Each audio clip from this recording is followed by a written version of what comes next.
Welcome everyone to a special edition of South by Southwest Sessions Online. Our online sessions usually take place on a Tuesday or Thursday at 11 a.m. Central Time, but tonight we are bringing you a special Friday night edition to celebrate the world premiere of the new Netflix film, The Lovebirds.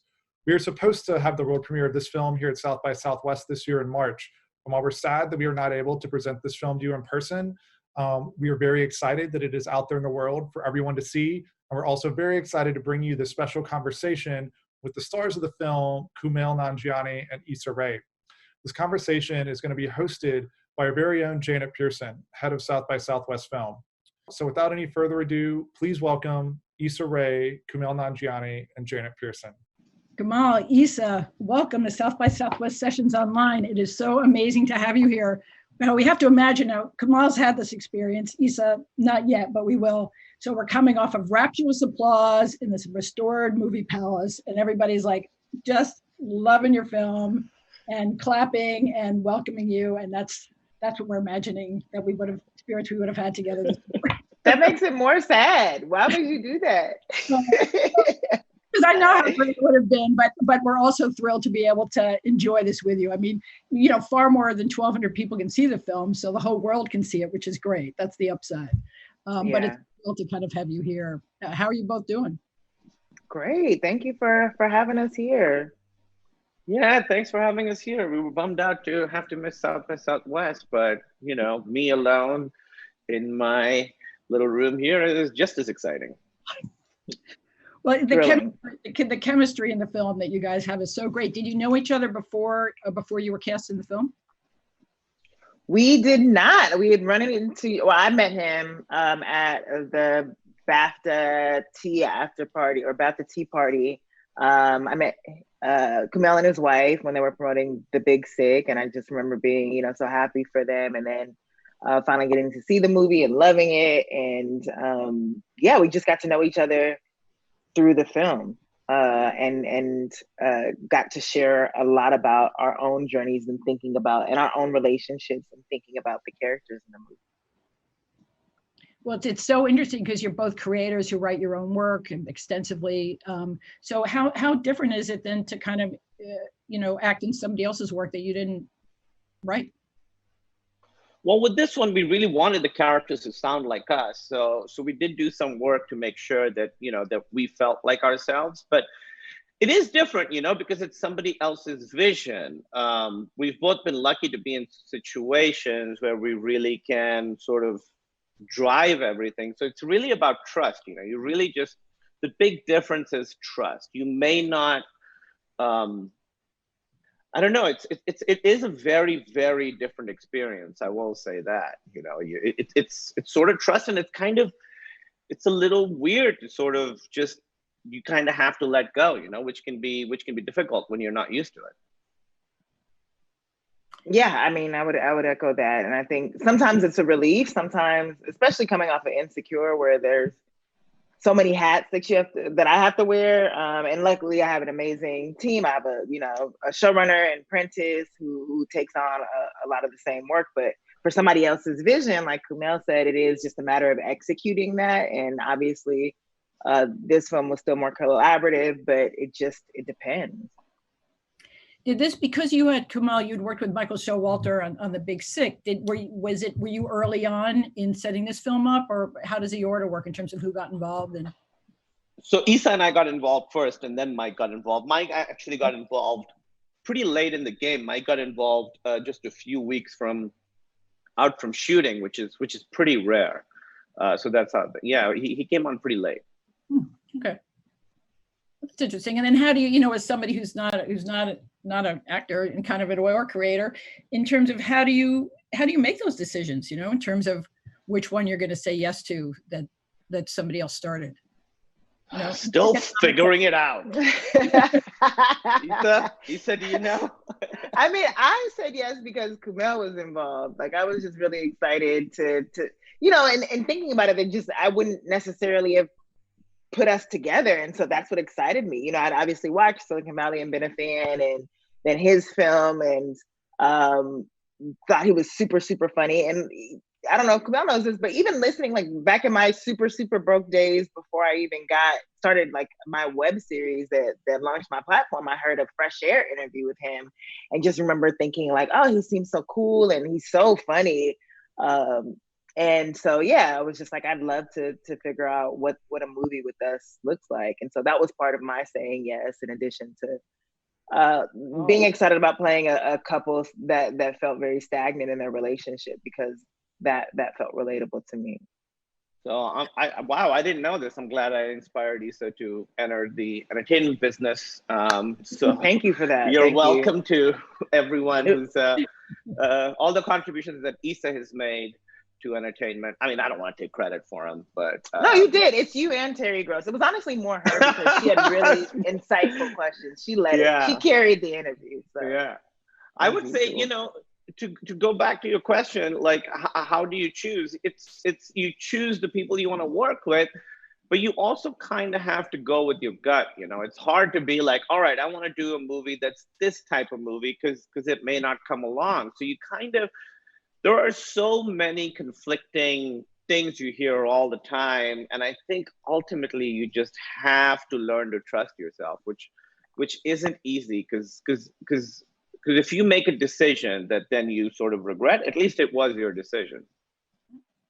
Well, your chemistry is so good in this film, and the film is so much fun, and it's also tonally, you know, very ambitious, because it's romantic and it's a action, and it's, you know, kind of a mystery in a way, and I imagine that's a really hard needle to thread, you know, in terms of like, so what, you know, people always talk about how hard comedy is, but in this case, was the action harder or easier or more fun, or, because it's really doing a lot. Well, one of the things we talked about is like, we knew that the comedy at least would be there. Like we would have the jokes there. We would focus on at least making it funny, but we wanted to try to work on the relationship and make sure that there were elements that felt real, and that the couple felt real, and that you wanted to root for them, because you know, for most of the movie, they're arguing, they're at each other's necks, and that can be kind of disconcerting to watch and uncomfortable to watch. So for us, it was just about making sure that the couple felt like good, that you felt good watching them, and they felt relatable in some ways as well. And that was the core. Yeah, I think Issa's exactly right, because for us, it was the relationship was the reason that we wanted to make this movie. We wanted to see this couple sort of going through their ups and downs. And one of the keys to that is, you know, this is a couple, there's love there, but they're never on the same page. So a lot of it, the comedy sort of, at least for me, comes last. You just have to trust. You know, it's working with someone like Issa, you trust that it's going to be funny. And working with someone like Mike as well, you know it's going to be funny. That's the last thing to worry about. You just want to make sure, as Issa said, that the relationship makes sense, and that the couple, as she was saying, if two people are arguing for an hour and a half, you have to make sure that there's different types of arguments and that it's compelling to watch. Yeah, and I think to the action of it, that was definitely, for sure, I mean, a challenge, I think, especially thinking about shooting at night, you're tired, you're shooting in the cold. There were some sequences were a lot more difficult than others, but that also, you know, comes with the film. I think I for sure underestimated that in reading the script. Sometimes you're reading, you're like, oh, that's funny. And then you're like, oh, I have to do this. Yeah. My double can't do, okay, I have to do it because my face is on, cool. Yeah, and the other aspect that's challenging is while you're doing all that, this is New Orleans, and we shot over Mardi Gras, not like Fat Tuesday, but before and after it. So everybody else is partying and having a great time, and we're doing these very intense, for us, it was intense action scenes. You know, I realized that action acting is in some ways the exact opposite of like scene work. And learning that on the job was, you know, it's challenging, but I think learned a lot and still have a lot more to learn. Yeah, I was just going to ask you about New Orleans, what it was like to work there, and if there were any elements. My memory is that you finished shooting on a Saturday, and actually I know Kumail, you and Showalter and Jordana, a producer, came to South by on a Sunday because they had another film and you were coming in for Stuber. So. Oh, is that right? I don't even remember that. It's such a blur. Wow. Wow. Yeah. Yeah.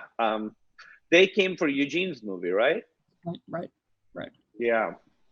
Um, yeah, it was a very, very tiring shoot because it's all night. You've seen the movie, so you know it's all outside at night, and you're pretty much nocturnal. You're sort of going against your natural rhythm. So it was definitely that's challenging. It was a cruel torture because New Orleans is such a nightlife heavy city. So you're watching Right. people have fun while you're working. And there was, when we shot at one club scene, like we're on the actual strip where all the fun action happens. So you're just watching people be happy and drunk and dancing and having a good time. And we're acting like we're doing the same thing. So it's crazy. It was crazy. One of my colleagues suggested that actually the film's about a relationship unraveling and forced into dysfunction and having to get along and figure it out. And aren't we all in that situation now? Who would have thought? Yeah, kind of. That is, except, you know, for us, we're unraveling and outside there's a party. Now outside there's nothing. Well, for some people there are. You know you are. Don't do it. Stop. Yeah, tricky question. We've got a lot of audience questions, so maybe we'll just like jump right into it because I know people are so excited to kind of have access to you. It's an origin question about, you know, as writers and performers, what were some of the biggest challenges you faced bringing your original work into fruition? Wow, Issa, you've done a lot more. I mean, with Insecure, what were the challenges in getting that on like an amazing channel like HBO? Yeah, lots of years of work. You know, I created 3 web series starting in 2007, and I wasn't in any of the first 2. I was just really excited about the talent that I came across, and then the 3rd web series, I actually wanted to cast one of my friends, but I was in LA and she was in DC in law school, and I felt like I was running out of time, and that ended up being Awkward Black Girl, and I cast myself, and that got the attention of a couple of execs from ABC, and then I did a pilot for ABC, and that ultimately failed, but luckily HBO called and said, hey, we heard you're free, we really like your web series, do you have anything for us? But that was from 2011 to 2016 is when the show Insecure finally came out. So it was really just about continuing to make work, continuing to make sure that I was producing stuff online and tapping into the people I knew to help me. And it was a long journey. It was not overnight. It was not quick. Wait, you had an ABC pilot? Did you shoot it? Hell no. We didn't make it that far. No, it was the first pilot I had ever written, because, you know, Awkward Black Girl wasn't necessarily in television format. It was 10 minutes, 20 minutes was our longest episode. So no, it was a huge learning experience. And that was with Shondaland, Shonda Rhimes' company. Wow. I think what Issa's done a great job of, it seems like, is surrounding herself with people that are very talented, that share her vision, that you can trust, right? I mean, Prentice and all the names I see after the show, you know, I've seen the same names the whole time, and that must be such a great thing to really have people that are all sort of sharing this thing together. Definitely. For us, The Big Sick, you know, it was we wrote that script for 3 years before we got funding, and then it was another 6 months before we were able to start shooting. So especially when you're sort of unproven, getting that first shot it's hard. You just have to keep chipping away, keep going, you know. It's and you have to get lucky. You have to find someone who's going to give you that shot, because unfortunately we're in a business where people aren't that inclined to give shots to new people. Was the funding, what do you feel like was the yes for the funding? It was Judd Apatow, who was the producer, and it was a very, very low budget movie. You know, the money we wanted, we ended up asking for less than half that just to get the movie made the way we wanted it to. But then the good thing was, once we had the money, the studio did not meddle at all. Part of the deal was you guys do whatever you want to do, and we'll watch the movie when it's done. So keeping the budget really low was very helpful with that. Those are the best deals. We take a lot of pride at South by that apparently Kumail and Judd met on a podcast at South by Southwest Comedy. That's actually true. Right, and there was also Pete Holmes and a third person that all Judd had met them all on this podcast and made. Whoa, and then made projects with everyone crashing came out of that too. Get the hell out of here. What's the podcast called? I think Issa, I think you're okay. I don't know. It was well, then for Issa, it's nice for us the way you're working with Stella McGee, who we premiered Gina the Joneses a couple of years ago, and then to watch her career do them ahead, you know, the photograph is amazing, and kind of that's thrilling to see the support that goes in all the different directions, you know. Look at y'all just launching everybody, just keeping our income coming in. Thank you, South by Southwest.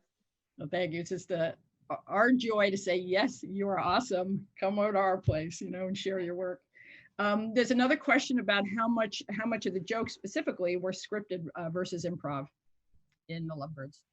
I would say every scene has improv in it, right? I can't think of a single scene that doesn't have improv. I think Issa and I feel like worked so well together, and you know, we were sort of on the same wavelength. And Issa's so quick and funny, and and Mike really encouraged that. He really wanted us to get the script and then just try stuff. I haven't seen the movie in a while. I'm excited to watch it tonight, but I can't think of a single scene that doesn't have significant improv in it. It almost feels like it was written for you both, you know what I mean? Because it just you feel that when you're watching it, that it just sort of your personality is just so clear in it, you know. So your timing, and so that's cool to hear. Next question is, was there anything particular that you had a hard time getting through, scene wise? That barn scene was rough. I'm not gonna lie, because there were just so many elements, and we actually changed things mid-shoot. So just when we had gotten the choreography and the rehearsal down to shoot it one way, Mike actually had a really good idea and a revelation that a lot of the movie fight scenes were similar. And so he wanted to switch it up, and that was a great idea, but that meant that we needed to switch the choreography and learn new fight choreography on the spot. And for me specifically, that meant, because initially Gibran was doing all the fighting in the barn scene. I'm sorry, is this spoilery too? Does this, people who've seen it, I mean, who are in this chat have seen the movie? We hope not. So. I wish we can ask for a show of hands. It would be interesting to know. So sorry, everybody. Well, it's not a spoiler, but essentially things changed, and we had to learn like all new fight choreography on the spot, which meant we were shooting that scene for like an extra day, or at least a day, 2 days, who knows? It was challenging. Yeah, it was an extra 2 days, and I remember we would shoot the stuff we were supposed to shoot, and then at the end, go back to the barn. You know, it was a tough one. And then were there stunt people to help you, or was the burden on you? That's the only way we could make it. I mean, yes, they were helping, but we were still on camera a lot of the time, most of the time. So they helped as much as they could. Shout out to my girl who was super, super patient, because I've never been able to learn dance choreography. And so fight choreography was worse. And yeah, luckily we were supposed to be bad at fighting. So I accomplished that. Yeah, the hard thing about fighting, you know, as opposed to like scene work, like if I'm doing a scene where Issa and I are talking, the whole point is, at least for me, I don't want to think about what I'm going to say. I'm listening to her and reacting. So the whole point of acting is truly being in the moment. Whereas when you're doing fight choreography, it's a lot more like math. So you are thinking about like, I'm going to do this, and that person's going to do this. Then it's my turn to do this. And then it's their turn to do this. So it's like exactly the opposite kind of acting. And I really wasn't, I didn't go into it understanding that. It took me a little while. And it was watching myself do it on the monitor. I don't like to watch myself act. Like usually, a lot of actors after takes. Do you do this, Issa? Do you go watch yourself on the Never. I hate it. No. Yeah, I hate it too. I don't watch any footage until I'm done shooting. Except for the fight scenes, I would go and watch, because they would be like, I was like, oh, I nailed it. And they'd be like, do you want to take a look? I'm like, yeah, watch me nail it. And it's like, oh, that's awful. I feel like I'm going dead between moves. So that was a big learning process. And it's something you're continuing to do more of. Yes, you're moving in that direction as opportunity comes your way.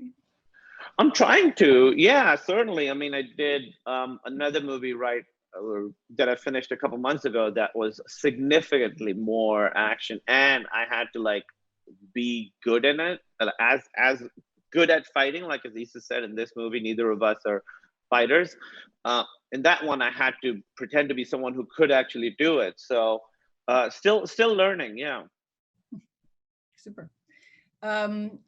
Questions are more about New Orleans. How great were the meals, and how much do you miss that now? Misses so much. It was the best part. Like I had Yelp collections of restaurants that I on weekends were super excited to try. Me and Kumail, like in the hair and makeup trailer, would always talk about places that we had gone. Like I was constantly asking him where he'd gone, and I would probably go after him. I never got to go to that Indian spot that you said was good, and I can't wait for outside to open back up just so I can go there. But it was heaven. It's the best food city ever. I'm gonna say that right now. Yeah, no, that's true. Issa came in with a pretty good list, and I definitely tried a lot of those places. I mean, it's hard to like shoot a movie, be in shape while all this amazing food is around. Yeah. There's a question about what surprised you the most about working with each other.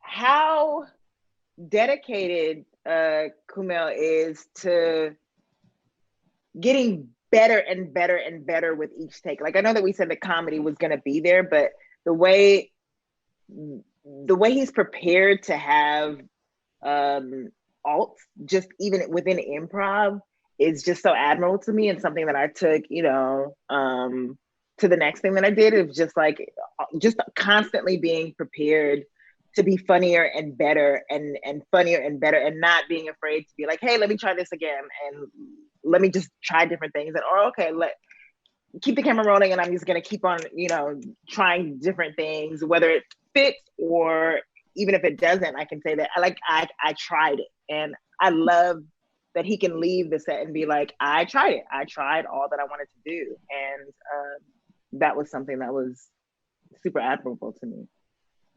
Oh, thank you, Issa. And this wasn't surprising because I was such a fan of Issa's, but she was so present during all the scenes, and just the little adjustments that we had to make.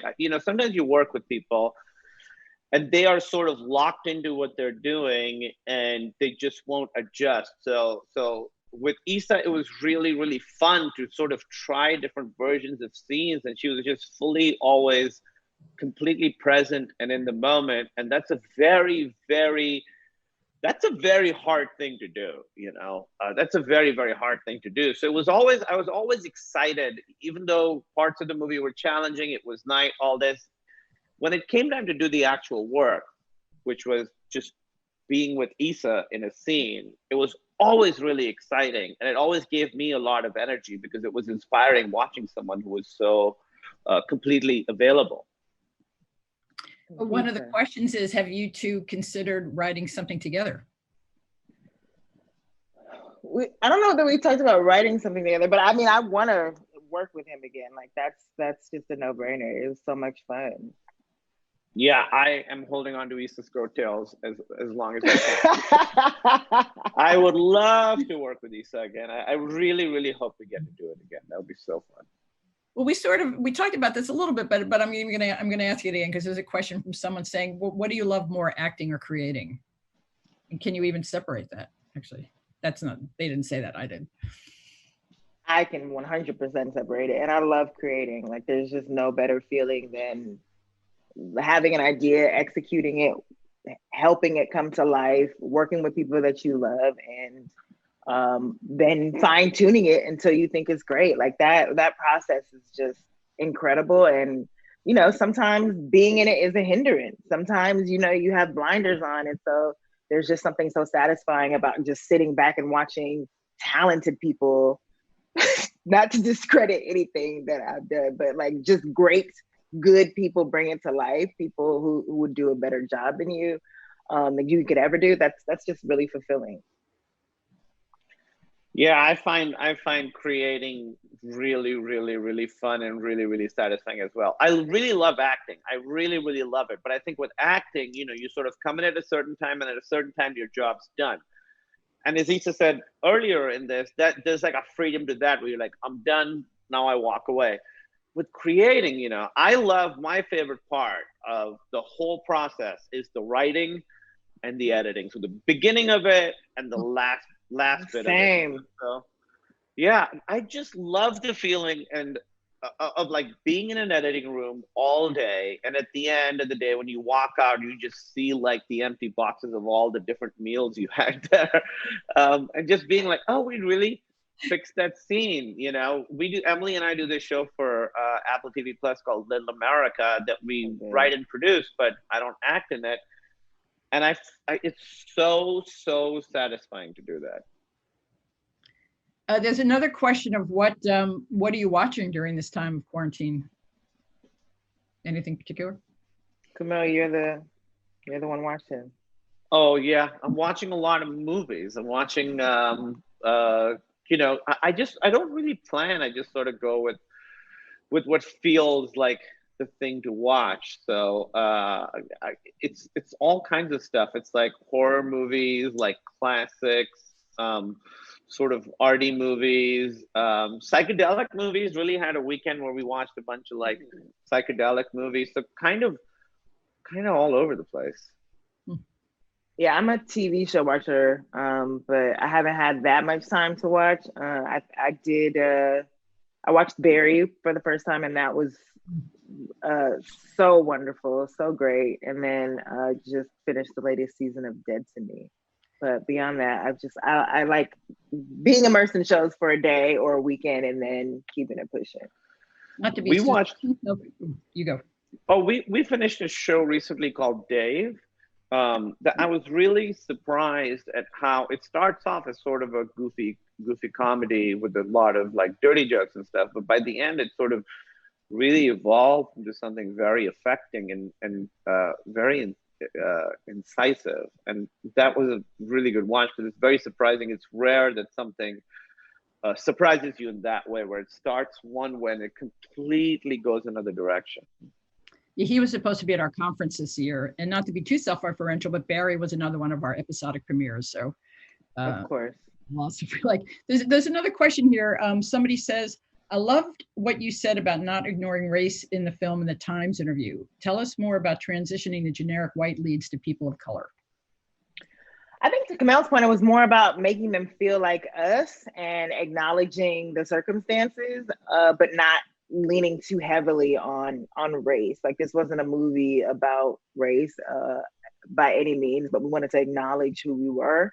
And that was pretty much the process of just like, is this true to what I would say, what a Black woman would say, and just making it feel as authentic as possible. Mm-hmm. Yeah. Another one for Issa, from YouTube to TV to film. Issa, you've done it all. Do you have a favorite platform to use for storytelling? I love television. I will always love television because you just have more time to tell stories. You can go so many different ways. Sometimes film feel formulaic in a way that can be comforting, or just a little bit too predictable. And I love that television just gives you so many avenues and ways to tell a singular story. And obviously it lends itself to various character perspectives. And I think film is a bit limiting in that way. All right. But go see Lovebirds. Good save. Yeah. I wish we could tell how many people had already seen it. Maybe we tell from some of the questions, but and then, of course, I mean, somebody's asking, in this pandemic environment, did you miss having a traditional premiere for this film? I'm going to say, yes, we did. And then what's the movie's promotion been like compared to a theater release? That's for you. It's been more like this, me in this room, Issa in that room. It would have been really fun to we had a big promotional tour planned. The South by Southwest was part of it, but we were going to go all over the country showing this movie and doing Q&As, and that would have been really, really, really fun.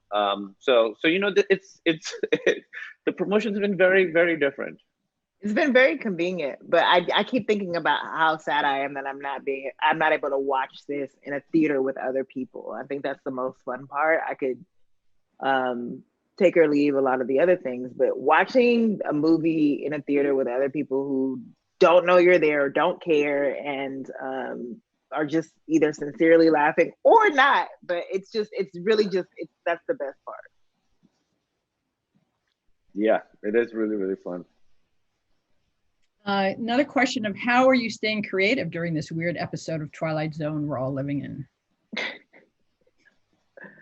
I like that. By force. Deadlines didn't go away. So I'm very much, I realize how much time I spend procrastinating in terms of trying to find a place to work outside of my house. And that's part of my process. But I got rid of that process and have just had to, walk from my bedroom to this office and just work. And there's something very efficient about that in the saddest way. Yeah, it's been the same thing. You just have to write. And I found I had all these writing rituals, that I sort of set in place. And I found out now that all those rituals are unavailable to me, that in some ways for me, those were just excuses to procrastinate or to not write, to give myself, say I have writer's block or whatever. I think I just sit down, walk in here, sit down, write, take the pressure off about having it to be good or anything, just have to write. And that's been working so far. Oh, I asked when you were watching, but this is a specific question about what are your favorite romantic comedies? I love Splash, Coming to America, Notting Hill. Yes. I love The Proposal. That's another great one. Sandra Bullock is just great. Sandra Bullock and Julia Roberts and Nia Long are my heroes. I love Notting Hill. It's funny, Emily and I, we were in London for a few months last year and the beginning of this year, and we stayed in Notting Hill. And in the movie, he has a blue door on his apartment. And so any houses with blue doors, there would be 40 people taking pictures, just pictures of a blue door. That didn't matter if it was that blue door or not. So I learned to I love that movie, but I had a bit of a love-hate with it because we'd be walking, be like, oh, these people are here to take pictures of a blue door. But I would say that one, Four Weddings and a Funeral, is definitely one of my favorites. And this is not maybe a romantic comedy, but my favorite romantic movie, Before Sunset. I love the whole Before trilogy, but Before Sunset is one of my favorites. I think that movie's beautiful. Oh, absolutely. And I'll expand it to, because Lovebirds isn't just a romantic comedy, it's also crazy shit happens in one night genre. If there are some kind of favorites that from that genre, there are a lot of really wonderful ones. Yeah. I would say my favorite in that genre is After Hours. I think that's a great one because it's Martin Scorsese, but never seen him make a movie like that. And it's just so impressively weird. That movie has so much strange stuff in it. It's truly inspired. I'm going to go with the teen classic, Can't Hardly Wait. Mm-hmm. Yeah, that's a good one. This is, okay, somebody's asking, Issa, is there a Sesame Street plaque on your door? And please tell us about it. And Kumail, we want to know about the grandfather clock in the background. Oh, look at y'all. Y'all just get to be all up in the mix. Yes, that is I just did an appearance on Sesame Street. It hasn't aired yet, but that's something that they gave me. And so I take a lot of pride in my little appearance. Yeah, we just got a bunch of retro-y stuff. So there's a little ray gun, like a little like retro sci-fi type ray gun there. And then Emily's a big Devo fan, so there's like a Devo like piece of art there. And honestly, Is that don't a know. workout bench in the back? Yeah. Oh, convenient. Wow. Okay. Yeah, I was just doing my reps, you know, right before Yeah, this. just prepping. To look swole for the Q&A. So gross. Next question. All right. Is there one director you'd love to work with that you haven't already? So many. I worked with just I worked with a lot on Insecure that I love, but yeah, I'm just getting started. So Judd Apatow, like if I need to do a podcast, like just let me know. I could definitely get you a podcast with him. No, thank you. I would like a part. That was another one of the heartbreaks for this year. King of Staten Island was supposed to be opening night. It's going on VOD on June 12th. Right. Recommend. I don't know if I cut off your a better answer for you or Kumail. Oh, me. I would think, you know, I just mentioned before Sunset, but Richard Linklater is somebody I really, really love. So like Issa said, there are so many great people that I haven't gotten to work with. Paul Thomas Anderson might be like right up near the top. Mm-hmm. Mm-hmm. Cool, great. Question is, what did you love most about your characters in Lovebirds? I'm sure it's specific to that. You go first. I like playing someone who's kind of a know-it-all, even though he is, by all accounts, in some ways, he's a little bit of a loser, you know? He's stuck in his life. He's with this woman who's very, very successful and very smart, and he's kind of a loser, but he's like this know-it-all guy. Like he's an actually guy, you know? And actually people are the worst, and it was very, very freeing to play someone who could be like, actually, like it was just so fun to do that. I now get it. I now know why the actually people say actually. I like that my character was all about excitement and adventure, even though, you know, it wasn't the best course of action to pursue it, even though it was for the not the best reasons. But there is something that I admire about people who are like, let's figure it out. Like, let's do it. We can do it. What's the problem? Like, even the confidence to think that you can win the Amazing Race with your partner. She had a lot of faith in herself and the relationship. And that's not something that I have. I keep not asking this question, which is a perfect segue, but keeps getting upvoted more, which is, how would the two of you do on the Amazing Race in real life? I think we do okay. We kill it. Yeah. Kill it. I'll tell I just you said that I don't have the confidence to say that about myself, but partnered up, kill it. Yeah, I mean, Amazing Race isn't easy, but neither is making a movie in the middle of the night in New Orleans over Mardi Gras. Okay, all right. And for Issa, will Kumail ever get a guest role in Insecure? That would be awesome. All right, that question is from K. Nan.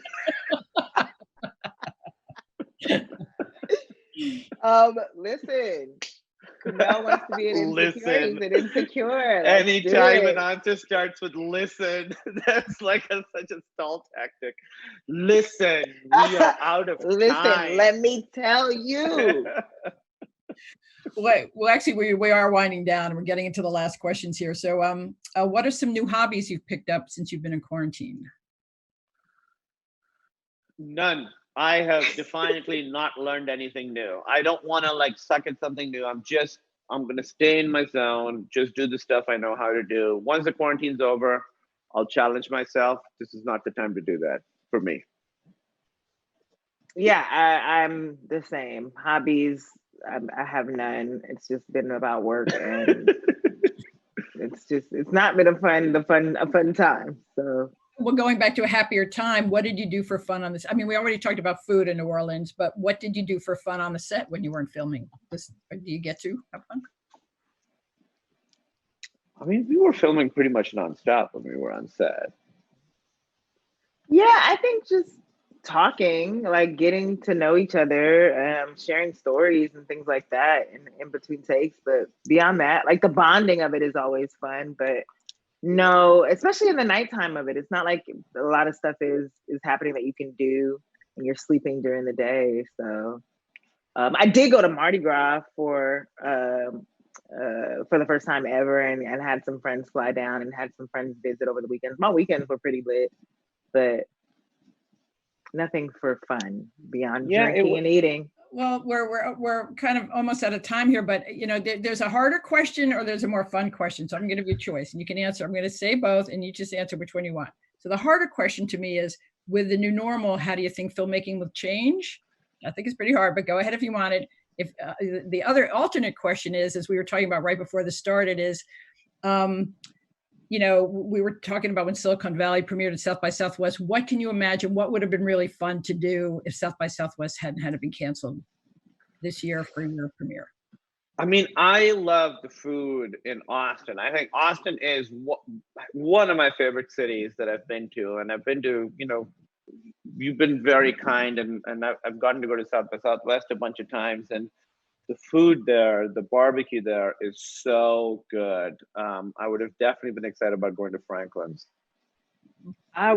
Same thing. I was so excited, and so many my collaborators were going out there, and it was just going to be, and I had so many friends who had films there, and it just felt like it was just going to be a love fest of, hey, you got a movie, you got a TV show, like we're gonna party and eat. And there's obviously so much to do at South by Southwest. So I was looking forward to just checking everybody's stuff out that I could get into, Well, thank you so much, you guys. It's thank you for making the time to talk to us about this. We love Lovebirds. We were thrilled to have chosen it, and we are thrilled now that we didn't get to show up, but the world is getting to see it and getting to enjoy it. And actually, it's really fun. I just watched it again on my couch, getting ready for this, and and it's just so much fun to watch here. So thank you. Wishing you the best with it, and rain checks for coming back to South by Southwest when life gets back to that.